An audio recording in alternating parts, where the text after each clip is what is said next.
మీరందరూ మాట్లాడితే ఏమవుద్దన్నారు. అది ఒకటే ఏంటంటే ఇదివరకు media, print media, electronic media, social media ద్వారా జగన్ని దుమ్మెత్తిపోసారు ఈయన.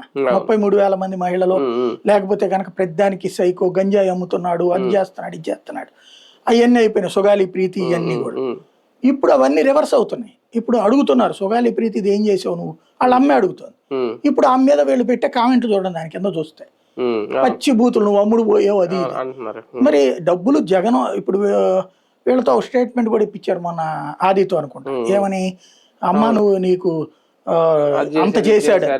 మరి అంత చేసింది అప్పుడే చేసేసాడు కదా జగను. అయినా కూడా సుగాలి ప్రీతికి అన్యాయం జరిగిందని ఎలక్షన్స్ లో కూడా మాట్లాడాడు కదా. మరి అంతా చేసేసినప్పుడు ఇదిగో నా వల్ల వచ్చేసింది నీకు అయిపోయిందని ఆగిపోవాలి. అదేనేది నేను అనేది, ఆ రోజు చేసేసినప్పుడు అయిపోతే పవన్ కళ్యాణ్ వల్ల అది జరిగేసి ఉంటే మన ఎన్నికల్లో మాట్లాడకూడదు కదా, నేను సుగాలి ప్రీతికి న్యాయం చేశాను అన్నటువంటిది అనాలి కదా.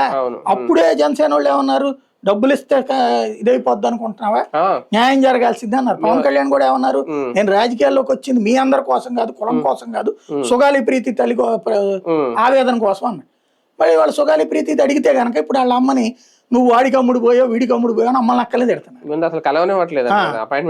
అదే కాదు తిట్టడం, అసలు ఆ కామెంట్ చూస్తే దారుణాతి